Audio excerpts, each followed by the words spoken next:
இப்போ ப்ரைவேட் எம்ப்ளாய்மெண்ட்டாக இருக்கட்டும், கவர்மெண்ட் எம்ப்ளாய்மெண்ட்டாக இருக்கட்டும், அவங்களுக்கு பிஎஃப்னு ஒன்று பிடிக்கிறாங்க, எம்ப்ளாயி ப்ராவிடென்ட் ஃபண்ட். அதுக்கு 8.25 இன்ட்ரெஸ்ட் கொடுக்குறாங்க. பட் ஆனால் எம்ப்ளாய்மெண்ட்லேயே இல்லை, ஜென்ரல் பப்ளிக் நானும் ஒரு பென்ஷனை நோக்கி போகணும், நமக்கும் ஒரு பென்ஷன் ஒரு ஃபிக்ஸடாக வேணும் அப்படின்னா பிபிஎஃப் சூஸ் பண்ணிக்கலாம். இது நல்ல சாய்ஸ். பட் நிறைய பேருக்கு இது தெரியறதில்ல. இல்லை, இந்த பொன்மகள் சேமிப்பு திட்டம், பொன்மகன் திட்டம் ரெண்டுமே போஸ்ட் ஆஃபீஸில் மட்டும்தான் இன்னி வரைக்கும் இருக்குது. இதில் என்னென்னா, இன்னொரு இது ஒரு 5 வருஷம் வெயிட் பண்ணிங்கன்னா, ஸோ நம்ம போஸ்ட் ஆஃபீஸ் ரிட்டர்னோட பெட்டராகவும் இருக்க ரிட்டர்ன். ஸோ நம்ம வந்து சப்ஜெக்ட் டு மார்க்கெட் ரிஸ்க்னு கண்டிஷன் இங்கேயும் அப்ளை, பட் இருந்தால் கூட ரிட்டர்ன் வைஸ் பெட்டராக இருக்கும். ஸோ அவங்களுக்கு ஃபிக்ஸட் ப்ராடக்ட்டும் சில பேர் யங்ஸ்டர்ஸ் வராங்க. ஸோ இதை போல் bank FD, post office scheme, better return, PPF scheme தாராளமாக யங்ஸ்டர்ஸ் ஓப்பன் பண்ணலாம், பேங்க்லேயும் ஓப்பன் பண்ணிக்கலாம். அதுவும் நல்ல இன்ட்ரெஸ்ட், கேரண்டியட் ரிட்டர்ன்.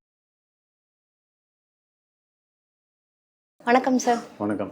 எப்படி இருக்கீங்க சார்? நல்லா இருக்கும். ஸோ இப்போ எல்லாருக்குமே இன்வெஸ்ட்மெண்ட் அப்படின்னு வரும்போது, இப்போ மியூச்சுவல் ஃபண்ட்ஸில் இன்வெஸ்ட்மெண்ட் பண்ண முடியாது, மார்க்கெட்டில் இன்வெஸ்ட்மெண்ட் பண்ண முடியாது, ஏன்னா எனக்கு வந்து அந்த ரிஸ்க் பயமாக இருக்குது, இல்லை அதில் வந்து என்னால் பண்ண தெரியாது, அதெல்லாம் எனக்கு வேணாம்ப்பா, எனக்கு ஒரு சேஃபஸ்ட்டு இன்வெஸ்ட்மெண்ட் வேணும் அப்படின்னு வரும்போது எல்லாருமே வந்து இந்த போஸ்ட் ஆஃபீஸில் இருக்கக்கூடியது தான் போவாங்க.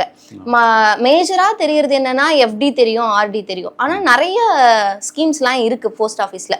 ஸோ அதை பற்றி தான் நம்ம டிஸ்கஸ் பண்ண போகிறோம். ஸோ அதில் ஒன்றா இருக்கிறது தான் இந்த நேஷனல் சேவிங் ஸ்கீம் அப்படின்றது. ஸோ இந்த நேஷனல் சேவிங் ஸ்கீம் அப்படின்றது எப்படி ஃபர்ஸ்ட் ஒர்க் ஆகுது சார், அதை பற்றி சொல்லுங்கள். இது national saving certificate, so NSC அப்படிம்பாங்க. இது போஸ்ட் ஆஃபீஸில் ரொம்ப காலமாக இருக்குது. ஸோ இது மெயினாக எப்படி யூஸ் பண்ணுவாங்கன்னா, இந்த ஏடிசி செக்ஷனில் ஒன் ஆஃப் த சேவிங்ஸ் இன்ஸ்ட்ருமெண்ட்டில் அதுவும் ஒரு இதுவாக கவர்மெண்ட் சொல்லியிருக்காங்க. ஸோ 1.5 lakhs வரைக்கும் மேக்ஸிமம் இன்வெஸ்ட் பண்ணிக்கலாம். ஸோ மினிமம் 1000 rupees கூட பண்ணிக்கலாம். ஸோ இப்போ உள்ள கரண்ட் இன்ட்ரெஸ்ட் ரேட், இது quarterly once post office as per government of India ரெகுலேஷனில் இன்ட்ரெஸ்ட் சேஞ்ச் பண்ணிட்டு இருப்பாங்க, இல்லை அனௌன்ஸ் பண்ணுவாங்க. ஸோ இப்போ கரண்ட் ரேட்டு பார்த்தீங்கன்னா 7.7% per annum. இது குவார்ட்டர்லி ஒன்ஸ் கால்குலேட் பண்ணுவாங்க.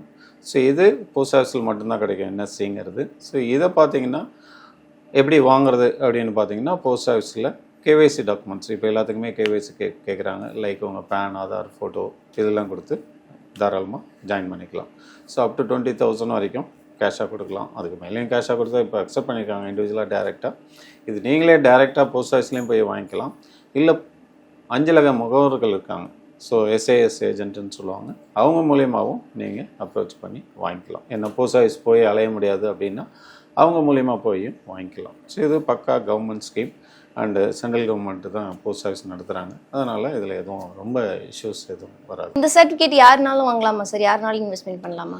யார் வேணாலும் வாங்கலாம். So 18 years and above, so யார் வேணாலும் வாங்கலாம். ஏன்னா அவங்க சைன் போட்டு அந்த டேக்ஸ் சேவிங் இஷ்யூ இருக்கிறதுனால தாராளமாக வாங்கலாம்.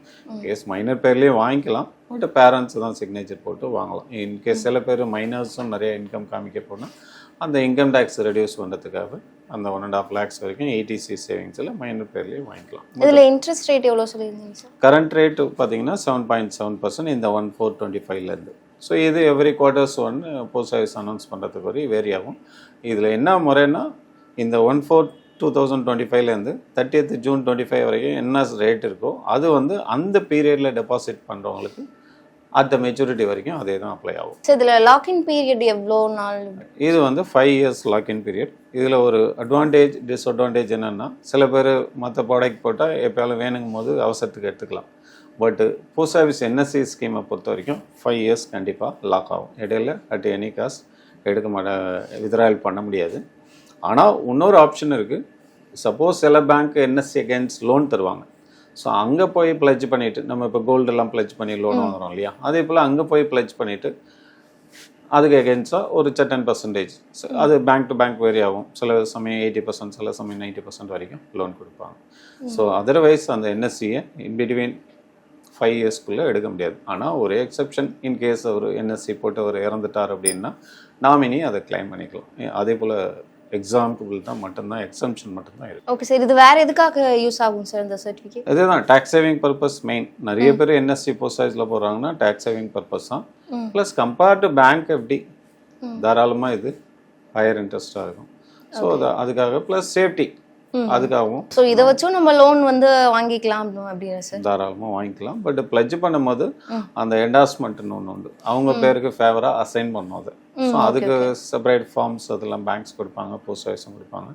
அதை கொண்டு போஸ்ட் ஆஃபீஸில் கொடுத்து அசைன்மெண்ட் வாங்கிட்டு அதுக்கப்புறம் அதை வச்சு பிளேஜ் பண்ணி வாங்கிக்கலாம். இப்போ நிறைய பேர் பாத்தீங்கன்னா இந்த கோல்டு வாங்குறதே வந்து ஒரு அடமானம் வைக்கணும், அதை வச்சு லோன் வாங்கணும், அந்த மாதிரி ஒரு இதுதான். சோ அப்படி பார்க்கும்போது இந்த சர்டிபிகேட் வச்சு கூட நம்ம லோன் வாங்கி ஈஸியா இது பண்ணிக்கலாம்ல. தாராளம். ஓகே சார், இதுல வந்து ஒரு 5 years வரலும் லாக்இன் பீரியட் சொல்லியிருக்கீங்க. நான் வந்து ஒரு 1 lakh வரலும் போட்டிருக்கேன். அப்போ வந்து எனக்கு மெச்சூரிட்டி பீரியட் டென்யூர் முடிஞ்சதுக்கு அப்புறமா எனக்கு எவ்வளவு அமௌண்ட் வரலும் கிடைக்கிறது? இப்போ உள்ள கரண்ட் ரேட் பற்றி பார்த்தீங்கன்னா 7.7%. ஸோ இதில் 1 lakh இன்வெஸ்ட் பண்ணிங்கன்னா after 5 years it may be around 1,44,900 plus. So 1,45,000 approximately வரும். ஸோ இதுதான் மெச்சூரிட்டி பீரியட். இதுல போஸ்ட் ஆஃபீஸ்ல வந்து நிறைய ஸ்கீம் இருக்கு, எஃப்டி இருக்கு, பிபிஎஃப் இந்த மாதிரி இருக்கு. ஸோ அதை விட அதுல இருக்கிறத விட இதுல ஒரு பெனிஃபிட்ஸ் இருக்கு அப்படின்னா என்ன இருக்கு? இல்ல இதுல விட இது பெனிஃபிட் அதிகம் அப்படின்னா இந்த பிபிஎஃப்ஆ இருக்கட்டும் இல்ல என்எஸ்சியா இருக்கட்டும், இதுல பார்க்கும்போது எப்படி இருக்கு? பிபிஎஃப் வேற, என்எஸ்சி வேற. ஸோ என்எஸ்சி வந்து லாக்இன் பீரியட் ஒன்லி 5 years தான். ஓகே. சில பேர் இதுவே கொஞ்சம் லாங் பீரியட் சேவிங்ஸ் பண்ணணும் அப்படின்னு நினைச்சாங்கன்னா பிபிஎஃப் பண்ணிக்கலாம். பிபிஎஃப்ங்கிறது லாக்இன் பீரியட் 15 years. அது ஆரம்பிச்சதுலேருந்து இன்னி வரைக்கும். பட் இன்ட்ரெஸ்ட் ரேட் கரண்ட் பிபிஎஃப்க்கு எவ்வளோன்னா 7.1% per annum. ஆனால் சில விதத்தில் பிபிஎஃப் பெட்டர். இப்போ ப்ரைவேட் எம்ப்ளாய்மெண்ட்டாக இருக்கட்டும், கவர்மெண்ட் எம்ப்ளாய்மெண்ட்டாக இருக்கட்டும், அவங்களுக்கு பிஎஃப்னு ஒன்று பிடிக்கிறாங்க, எம்ப்ளாயி ப்ராவிடென்ட் ஃபண்ட். அதுக்கு 8.25 இன்ட்ரெஸ்ட் கொடுக்குறாங்க. பட் ஆனால் எம்ப்ளாய்மெண்ட்லேயே இல்லை, ஜென்ரல் பப்ளிக் நானும் ஒரு பென்ஷனை நோக்கி போகணும், நமக்கும் ஒரு பென்ஷன் ஒரு ஃபிக்ஸ்டாக வேணும் அப்படின்னா பிபிஎஃப் சூஸ் பண்ணிக்கலாம். இது நல்ல சாய்ஸ். பட் நிறைய பேருக்கு இது தெரியறதில்ல. ஏன் அப்படின்னா இந்த பிபிஎஃப்ல advantage first 15 years lock in period, அது வரைக்கும் அதை தொட முடியாது. அதுக்கப்புறம் 7.1% ப்ளஸ் அந்த interest rate quarterly once post office அதுபடி மாறும். இந்த பிபிஎஃப்பை நீங்கள் போஸ்ட் ஆஃபீஸ் மட்டும் இல்லை, ஸ்டேட் பேங்க் ஆஃப் இந்தியாவிலையும் பண்ணிக்கலாம். ப்ளஸ் சில ரெகக்னைஸ்டு பேங்க் இருக்குது, அங்கேயும் பண்ணிக்கலாம். ஸோ அதோட இல்லை, எவ்ரி இயர் இன்ட்ரெஸ்ட் ஆட் பண்ணுவாங்க. ஸோ நெக்ஸ்ட் இயருக்கு அந்த இன்ட்ரெஸ்ட் ஆன் இன்ட்ரெஸ்ட் அப்படியே, அதாவது காம்பவுண்டிங் இன்ட்ரெஸ்ட்பாங்க. அதே போல் 15 years கழிச்சு ஒரு பெரிய தொகையை எதிர்பார்க்கலாம். இதில் maximum 1.5 lakhs per annum invest பண்ணலாம், அதுக்கு மேலே முடியாது. அதனால் long term towards pension angle அதே போல் திங்க் பண்ணுறவங்க 15 years வரைக்கும் பிபிஎஃப் போட்டுக்கலாம். இது மட்டும் இல்லாமல் அந்த 15 years முடிஞ்சது எடுத்துடலாமா அப்படின்னா கவர்மெண்ட் இன்னும் கொஞ்சம் extra benefit another 5 years 2 time extension பண்ணிக்கலாம். ஸோ 25 years கழிச்சு நீங்கள் கண்டினியூஸாக 1.5 lakhs per annum போட்டுட்டு வந்தீங்கன்னா ஒரு நல்ல மெச்சூரிட்டி அமௌண்ட்டை எதிர்பார்க்கலாம். இதில் இன்னொரு அட்வான்டேஜ், அந்த மெச்சூரிட்டி அமௌண்ட்டு பார்க்கும்போது இப்போ நாங்கள் எஃப்டிலையோ மற்ற இதுலையோ போட்டால் ப்ராடக்டில் அதுக்கு அந்த இன்ட்ரெஸ்ட்டுக்கு டேக்ஸ் உண்டு. பட் பிபிஎஃப்க்கு வர நீங்கள் இன்வெஸ்ட் பண்ணியிருக்கிறது பார்த்தீங்கன்னா 25 வருஷத்தில் ஒரு சம் ஃபியூ லேக்ஸ் இன்வெஸ்ட் பண்ணியிருக்கீங்க. பட் 50 lakhs அண்ட் எபவும் வர சான்சஸ் நிறைய இருக்குது. ஸோ அந்த entire interest amount fully tax free as of now. So அது பெரிய அட்வான்டேஜ். ஏன்னா இப்போ எங்கே போனாலும் இன்ட்ரெஸ்ட்டுக்கு டேக்ஸ் கட்டணும். பட் பிபிஎஃப்பை பொறுத்த வரைக்கும் டேக்ஸ் ஃப்ரீ ஃபுல்லாக. இன்னொரு அட்வான்டேஜ் சொல்ல போனால், மற்ற அசெட் ஏதாவது இருந்து ஏதாவது அவங்க ப்ராப்ளத்தில் மாட்டிக்கிட்டா அந்த கோர்ட்டு அந்த அட்டாச் பண்ணிவிடுவாங்க அந்த அசெட்லாம். But even court order can not attach PPF. So அது பெரிய இண்டிவிஜுவலுக்கு அட்வான்டேஜ். ஸோ இது போல் நிறைய அட்வான்டேஜ் இன் பிபிஎஃப்ல இருக்குது. ஸோ மற்ற இன்வெஸ்ட்மெண்ட், அதாவது போஸ்ட் ஆஃபீஸில் இருக்கக்கூடிய மற்ற இதை பார்க்கும்போது பிபிஎஃப் இன்னும் ஒரு அதிகமான பெனிஃபிட்ஸ் இருக்கக்கூடியதாகவே இருக்குது. ஆமாம். ஸோ இது ரொம்ப காலத்து ஸ்கீமும் கூட. என்எஸ்சி போல் பிபிஎஃப்பும் ஒரு நல்ல ஸ்கீம் தான். பட் என்எஸ்சியை கம்பேர் பண்ணும்போது கொஞ்சம் ரேட் ஆஃப் ரிட்டர்ன் கம்மி, இன்ட்ரெஸ்ட். அந்த 15 வருஷம் தான் லாக்இன் பீரியட் அப்படின்னு சொல்றீங்க. அதுக்கு முன்னாடி ஏதோ ஒரு எமர்ஜென்சினா கூட அதை எடுக்கவே முடியாது. இல்லை, அந்த ப்ரொவிஷனும் இதில் கொடுத்துருக்காங்க. இப்போ என்எஸ்சியில் அந்த ப்ரொவிஷன் கிடையாது. பட் பிபிஎஃப்ல ஒரு ப்ரொவிஷன் இருக்குது. ஸோ நீங்கள் minimum 500 per annum minimum deposit பண்ணணும். மேக்ஸிமம் 1.5 lakhs பண்ணலாம். ஒரு 4 yearsக்கு அப்புறம் இன்கேஸ் யூ வாண்ட், ஸோ ஒரு அமௌண்ட்டை லோனாக எடுத்துக்கலாம். ஒரு 4 வருஷத்துக்கு ஒரு 2 yearsக்கு முன்னாடி என்ன அமௌண்ட் இருக்கோ அதில் 50% லோனாக இருக்கலாம். ஒரு 7 years கம்ப்ளீட் ஆயிடுச்சுன்னா ஸோ பிஃபோர் 4 year பேலன்ஸில் 50% வித்ராயலும் பண்ணிக்கலாம். இது நீங்கள் திருப்பி கட்டணும்னு அவசியம் இல்லை. ஆனால் உங்கள் ரேட் ஆஃப் இன்ட்ரெஸ்ட் குறையும். அதாவது இருக்கிற அமௌண்ட்டுக்கு தான் ரிட்டர்ன் இன்ட்ரெஸ்ட் கொடுப்பாங்க, எடுத்த அமௌண்ட்டுக்கு கொடுக்க மாட்டாங்க. ஸோ அந்த ப்ரொவிஷனும் பிபிஎஃப்ல இருக்குது. ஸோ அது ஒரு நல்ல அட்வான்டேஜ் பிபிஎஃப் பொறுத்த வரைக்கும். ஸோ இப்போ பிபிஎஃப்ல வந்து இன்னும் வந்து இன்வெஸ்ட்மெண்ட் பண்ணலாம். ஏன்னா ரிட்டர்ன்ஸும் அதிகமாக இருக்கு, இந்த டாக்ஸ் பெனிஃபிட்ஸ் அப்படின்னு பார்க்கும்போது அதிகமாக இருக்கு. ஸோ இதில் டாக்ஸ் பெனிஃபிட்டும் இருக்கு. Okay sir. என்எஸ்சி அப்படின்னு பார்க்கும்போது அதுலேயுமே வந்து இந்த மாதிரி இருக்கா சார்? டாக்ஸ் பெனிஃபிட்ஸ் இல்லாமல் வேற ஏதாவது இருக்கா? இல்லை, என்எஸ்சியில் இதுதான் டாக்ஸ் பெனிஃபிட். ஏடிசியில் இருக்குது, அவ்வளோதான வழி. மற்றபடி 5 years கம்பல்சரி லாக்இன் பீரியட். மற்றபடி வேறு பெனிஃபிட் ஒன்றும் கிடையாது. Government guaranteed scheme. ஸோ அதுதான், அது பிபிஎஃப்க்கும் அப்ளிகபிள் ஆகும். பிபிஎஃப்பும் பியூர்லி கவர்மெண்ட் ஸ்கீம், என்எஸ்சியும் பியூர்லி. இப்போ என்எஸ்சி பத்தி தெரிஞ்சிருக்கும், எஃப்டி பத்தி நார்மலாவே எல்லாருக்கும் தெரிஞ்சிருக்கும், எஃப்டி எப்படி ஒர்க் ஆகும் அப்படின்றது. ஸோ இது ரெண்டுத்தையும் கம்பேர் பண்ணும்போது இதுல இருக்கக்கூடிய ரிஸ்க் பெனிஃபிட் ஃபேக்டர்லாம் எப்படி இருக்கு சார்? எஃப்டியும் என்எஸ்சியும் கம்பேர் பண்ண போனோம்னா கொஞ்சம் அட்வான்டேஜ் டிஸ்அட்வான்டேஜ் ரெண்டு இருக்குது. ஸோ என்எஸ்சியை பொறுத்த வரைக்கும் 5 years lock in, purely government scheme. But எஃப்டியை பொறுத்த வரைக்கும் பேங்க் அவங்க தான் இஷ்யூ பண்ணுறது. ஸோ இந்த ஃபிக்ஸ்டு டெபாசிட்ங்கிறது interest rate bank to bank மாறும். பட் ரொம்ப பெரிய டிஃப்ரென்ஸ் இருக்காது, 7%, 7.12, அதே போல் ஸ்மால் டிஃப்ரென்ஸ் இருக்கும். பட் பேங்க்குக்கு என்ன கேரண்டி கவர்மெண்ட் கொடுத்துருக்காங்கன்னா, நீங்கள் எந்த பேங்க்கில் வேணாலும் போட்டால் கூட, அதாவது ஷெட்யூல்டு பேங்க், நேஷ்னலைஸ்டு பேங்க், எந்த பேங்க்கில் போட்டாலும் அப் டு 5 lakhs வரைக்கும் உங்கள் டெபாசிட்டுக்கு கவர்மெண்ட் இன்சூரன்ஸ் கவரேஜ் கொடுத்துருக்காங்க. ஸோ இன்கேஸ் அந்த பேங்க்குக்கே நாளைக்கு எதாலும் ப்ராப்ளம்னா அப் டு 5 lakhs உங்கள் எஃப்டி அமௌண்ட்டுக்கு கவர்மெண்ட் வில் கேரண்டி. ஸோ அந்த இது உண்டு. பட் என்எஸ்சியை பொறுத்த வரைக்கும் ஃபுல்லாக கவர்மெண்ட்டே கொடுக்குறாங்க. ஸோ அதனால் there is no other guarantee. ஏன்னா கவர்மெண்ட்டை நம்ம நம்பி தான் ஆகணும். ஸோ கவர்மெண்ட்டே கொடுக்கறதுனால ஸோ இது அதோட கொஞ்சம் பெட்டர் ஸ்கீம். ஸோ இன்னொரு டிஸ்அட்வான்டேஜ்னு பார்த்தீங்கன்னா, என்எஸ்சியில் நீங்கள் அந்த 5 வருஷம் முன்னாடி அதை பிரேக் பண்ணி எடுக்க முடியாது. வேணா லோன் வச்சு எடுத்துக்கலாம். பட் எஃப்டியை நீங்கள் 5 வருஷத்தை போட்டிருந்தா கூட இடையில வேணும்னா எமர்ஜென்சி எக்ஸ்பென்ஸ் வேறு வழியே இல்லை அப்படின்னு அதை பாதியில் க்ளோஸ் பண்ணிவிட்டு நீங்கள் எடுத்துக்கலாம். பட் ஒன்றுன்னா அந்த க்ளோஸ் பண்ணும்போது அந்த பெனால்ட்டி கிளாஸ் கொஞ்சம் போடுவாங்க. அந்த ரேட் ஆஃப் இன்ட்ரெஸ்ட் 5 வருஷத்துக்கு ஒன்று கொடுத்துருப்பாங்க. பட்டு நீங்கள் 2 yearலேயே க்ளோஸ் பண்ணிங்கன்னா அந்த 2 yearsக்குள்ள இன்ட்ரெஸ்ட் மட்டும் போட்டுட்டு பெனால்ட்டி ஒரு அமௌண்ட் ஸ்மால், அது பேங்க் டு பேங்க் வேரி ஆகும், அதை போட்டுட்டு உங்களுக்கு க்ளோஸ் பண்ணி you can withdraw the fund. So அது ஒரு அட்வான்டேஜ் எஃப்டியில் இருக்குது. இப்போ எஃப்டிலையும் இந்த என்எஸ்சிலையும் இருக்கக்கூடிய டேக்ஸ் பெனிஃபிட்ஸ் வந்து எப்படி இருக்குது sir? Tax benefit almost same தான். ஸோ என்எஸ்சியில் வர டேக்ஸ் உங்களுக்கு இயர்லி ஒன்ஸ் தெரியாது. ஸோ அதனால் அதுக்கு முன்னாடி டேக்ஸ் எக்ஸம்ஷன் கொடுத்துட்டு இருந்தாங்க. இப்போ நியூ ரீஜன் வந்ததுனால அது நிறைய டேக்ஸ் ரீஜன் பார்த்துக்கிறது இல்லை. பட் எஃப்டியில் வர டேக்ஸுக்கு எவ்ரி இயர் உங்கள் கையில் இன்ட்ரெஸ்ட் கொடுக்குறாங்களோ என்னமோ அக்குமுலேட் இன்ட்ரெஸ்ட் அமௌண்ட்டு 26 yearsல அப்பியர் ஆகும் ஆட்டோமேட்டிக்காக இன்கம் டேக்ஸ் வெப்சைட்டில். ஸோ அப்போ அந்த எஃப்டி இன்ட்ரெஸ்ட்டுக்கும் உங்கள் டேக்ஸ் ஸ்லாப் என்னவோ 5% இருக்கலாம், 10% இருக்கலாம், 30% இருக்கலாம், அந்த ஸ்லாப் படி அதுக்கு டேக்ஸ் கட்டி ஆகும். இன்ட்ரெஸ்ட் நீங்கள் கையில் வாங்கலைனாலும் அக்குமுலேஷன் இன்ட்ரெஸ்ட்டுக்கும் டேக்ஸ் கட்டி ஆகும். இப்போ கன்சர்வேட்டிவ் இன்வெஸ்டர்ஸ்லாம் இருக்காங்க அப்படின்னா அவங்களுக்கு இந்த எஃப்டி என்எஸ்வி எது பெஸ்ட்டாக இருக்கும் சார்? ஸோ அது ஒவ்வொருடைய இண்டிவிஜுவல் ரெக்குயர்மெண்ட்டு விஷுக்கு தகுந்தாப்புல அவங்க டிசைட் பண்ணிக்கலாம். ஏன்னா சில பேர் 5 வருஷம் லாக் ஆகுமா, அதுக்கு இடையில நம்ம பணத்தை நம்ம எமர்ஜென்சி கூட எடுக்க முடியாதா அப்படின்னு ஃபீல் பண்ணுறவங்க எஃப்டிக்கு போகலாம். இல்லை எனக்கு 5 வருஷம் இந்த பணமே தேவையில்லை, பட் எனி காசு வரமாட்டேன்னா என்எஸ்சிக்கு போகலாம். ஸோ இதுதான். ஏன்னா நம்ம போய் 5 வருஷம் இடையில வேணுங்கிறது எமர்ஜென்சிங்கிறத எப்படி க்ளோஸ் பண்ணி எடுத்துக்கலாம். பட் என்எஸ்சி அதை போல் பண்ண முடியாது. வேணா லோனாக தான் எடுக்கலாம், அதுக்கு வட்டி கட்டணும்.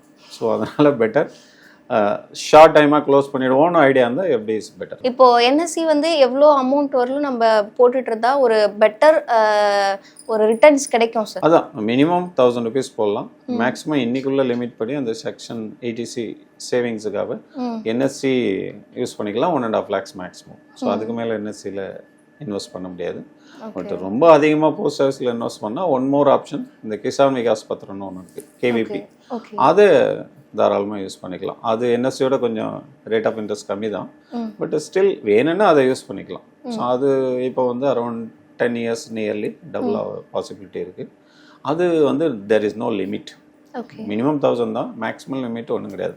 உங்கள்கிட்ட ஒயிட்டாக எவ்வளோ அமௌண்ட் இருக்கோ எல்லாத்தையும் இன்வெஸ்ட் பண்ணிக்கலாம். பட் ஆனால் இன்ட்ரெஸ்ட் ரேட் வந்து அதில் கம்மியாக இருக்குது. அதில் கம்மியாக இருக்கும். அதில் 10 year பீரியட் எவ்வளோ இருக்குது சார்? அதில் அதான் இந்த 10 years கிட்டத்தட்ட இல்லை 9 year 10 months இல்லை 10 years ஃபியூ மந்த்ஸ் டபுள் ஆகும்பாங்க.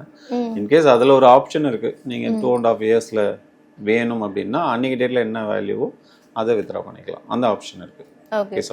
இப்போ எஃப்டி வந்து எவ்வளவு போடணும் அப்படின்றது எல்லாருக்குமே தெரியும். இப்போ நம்ம என்எஸ்சி எல்லாத்தையுமே வந்து கம்பேர் பண்ணி பார்த்துட்டோம். ஸோ அடுத்ததா வந்து எல்லாருக்குமே வந்து இந்த இன்வெஸ்ட்மெண்ட் அப்படின்னு பார்க்கும்போது குழந்தைகளுக்காக பண்ணணும் அப்படின்றது தான் நிறைய பேர் இருக்கும், அவங்களோட எஜுகேஷனுக்காக, அவங்களுடைய ஃபியூச்சருக்காக அப்படின்னு. ஸோ குழந்தைங்களுக்கு என்னென்ன ஸ்கீம் இருக்கு சார், அது எப்படி ஒர்க் ஆகுது? ஸோ குழந்தைங்களை பொறுத்த வரைக்கும் முதல்ல ஒன்று தான் இன்ட்ரடியூஸ் பண்ணாங்க, சுகன்யா சமிருத்தி யோஜனான்னு ஒரு பெண் குழந்தைங்களுக்காக. அது தமிழில் பொன்மகள் சேமிப்பு திட்டம் அப்படிம்பாங்க.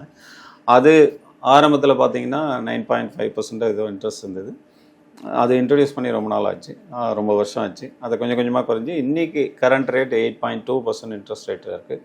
இது 10 வயசுக்குள்ள உள்ள பெண் குழந்தைக்கு இந்த திட்டத்தில் சேரலாம் தாராளமாக. ஸோ அது பேரண்ட்ஸ் தான் ஸ்டார்ட் பண்ணும், ஏன்னா minor cannot sign. So parents அவங்களுக்காக அவங்க பேரில் பர்த் சர்டிஃபிகேட் ப்ரூஃப்லாம் கொடுத்து ஸ்டார்ட் பண்ணும். பேரண்ட்ஸோட கேவைசி கொடுத்து. வேற என்ன டீட்டெயில்ஸ்லாம் கேட்பாங்க சார்? அதான் ஜஸ்ட் கேவைசி டாக்குமெண்ட், பேரண்ட்ஸோட main documents PAN, Aadhaar, photo plus குழந்தையோட பர்த் சர்டிஃபிகேட். ஸோ அதை கொடுத்து ஜாயின் பண்ணலாம். இது வந்து 18 இயர்ஸ் அந்த குழந்தைக்கு எப்போ ஆகுதோ அப்போ ஒரு போர்ஷன் ஆஃப் த அமௌண்ட் எடுத்துக்கலாம். 21 இயர்ஸ் கம்ப்ளீட் ஆகிற வரைக்கும் அது ஃபுல்லாக க்ளோஸ் பண்ண முடியாது. 21 இயர்ஸ் ஆனதுக்கப்புறம் ஃபுல்லாக எடுத்துக்கலாம்.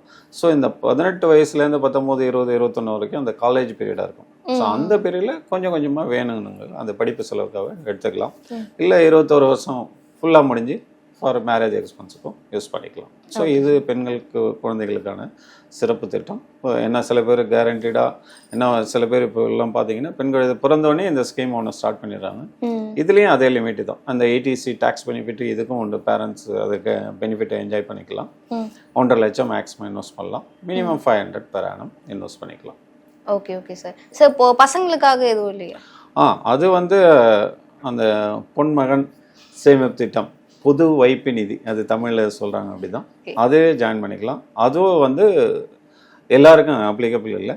அதாவது எக்கனாமிக்கலி வீக்கர் செக்ஷன் ஒரு, அதாவது பிலோ 1 lakh per annum எந்த பேரண்ட்ஸ்க்கு இன்கம் இருக்கோ அது ஒன்லி தமிழ்நாடு கவர்மெண்ட்டு அந்த ஸ்பெஷல் ஸ்கீமஸ் சொல்லியிருக்காங்க. அது வந்து போஸ்ட் ஆஃபீஸில் தான் அதுவும் இருக்குது. பட் அதில் வந்து இன்ட்ரெஸ்ட் ரேட் பார்த்தீங்கன்னா இதோட அதிகம், 9.5% இந்த ஏப்ரல்லேருந்து. பட் அதுவும் 15 வருஷம் லாக்இன் பீரியட், இடையில எடுக்க முடியாது. அது எந்தெந்த குழந்தைங்க ஸ்கூலில் படிக்குதோ அந்த குழந்தைங்க பேரில் ஸ்கூல் சர்டிஃபிகேட் இல்லை ஏஜ் ப்ரூஃப் கொடுத்து பண்ணி வச்சுக்கலாம். அதுவும் 15 வருஷம் லாக் ஆகும். அதுக்கப்புறம் அந்த பணத்தை அவங்க கல்வி செலவுக்கு மொத்தத்துக்கு யூஸ் பண்ணிக்கலாம். ஸோ அது வந்து கொஞ்சம், அதாவது பொன்மகள் சேமிப்பு திட்டம் கொஞ்ச நாள் ஆச்சு, ரொம்ப வருஷம் ஆச்சு. அதுக்கப்புறம் இது ரீசெண்டாக ஒரு 5 years 10 yearsக்குள்ளே ஆரம்பித்த ஸ்கீம். இதுவும் அதே போல் என்ன சில பேர் பெண் குழந்தைங்க மட்டும்தானே அந்த ஸ்கீம் கொண்டு வந்திருக்காங்க, ஆண் குழந்தைகள் இல்லையான்னா அதையும் கொண்டு வந்திருக்காங்க. இப்போ பொன்மகன் பொது வைப்பு நிதி அப்படின்னு பேர். அதுவும் நல்ல ஸ்கீம் தான். இது ரெண்டுத்துக்குள்ள இருக்கக்கூடிய ஒரு மேஜரான டிஃப்ரென்ஸ்னா என்ன இருக்கு? ஆக்சுவலாக பார்க்க போனோம்னா அந்த ரேட் ஆஃப் இன்ட்ரெஸ்ட் தான். ஸோ அதுக்கு 8.2, அதுவும் ஆனால் ஆரம்பித்தது 9.5, இது இப்போ 9.5ன்றாங்க. ஃபியூச்சரில் எப்படி இருக்குன்னு நம்மளால் சொல்ல முடியாது. இப்போதைக்கு இன்ட்ரெஸ்ட் டிஃப்ரென்ஸு இருக்குது, அதுதான் அதுக்கும் உள்ள டிஃப்ரென்ஸ்.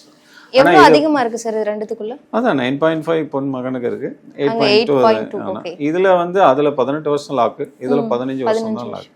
இதுதான், வேற ஒன்றும் மேஜர் டிஃபரன்ஸ் இல்லை. ரெண்டுமே போஸ்ட் ஆஃபீஸில் தான். இப்போ இந்த மெச்சூரிட்டி அமௌண்ட் இருக்குல்ல, இதுக்கு வந்து டேக்ஸ் ஃப்ரீ ஏதாவது இருக்கா?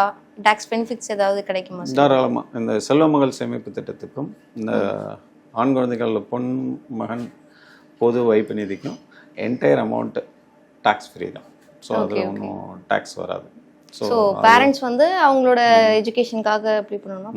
ஆனால் இதில் ஒரு என்னதுன்னா, பேரண்ட்ஸு தாராளமாக பணம் இன்வெஸ்ட் பண்ணுறது, டெபாசிட் பண்ணுறது பேரண்ட்ஸு தான்.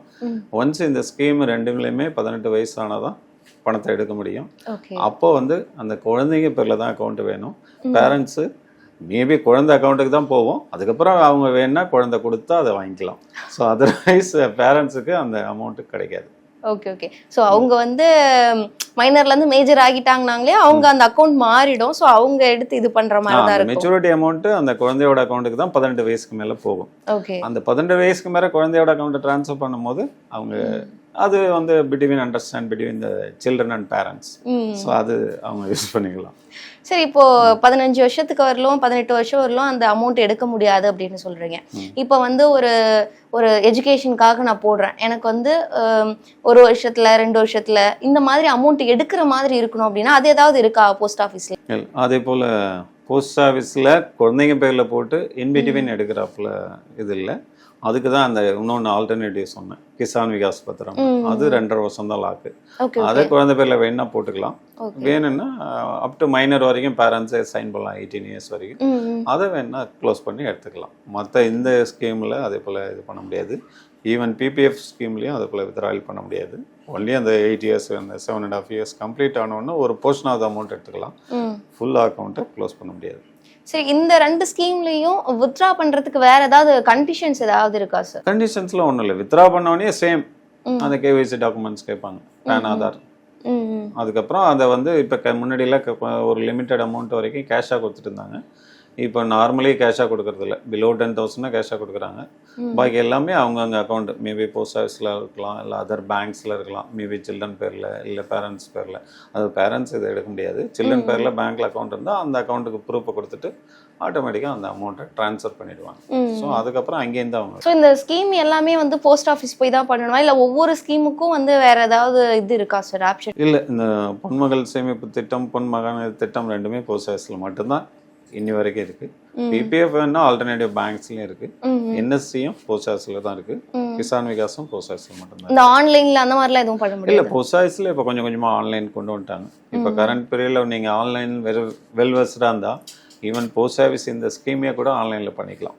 ஸோ தாராளமாக அது. ஆனால் ஃபர்ஸ்ட் டைம் ஒரு டைம் போஸ்ட் ஆஃபீஸில் போய் அந்த அக்கௌண்ட் ஓப்பனிங் கேவைசி டாக்குமெண்ட்ஸ்லாம் கொடுக்கணும். அதுக்கப்புறம் யூ கேன் டூ ஆன்லைன்.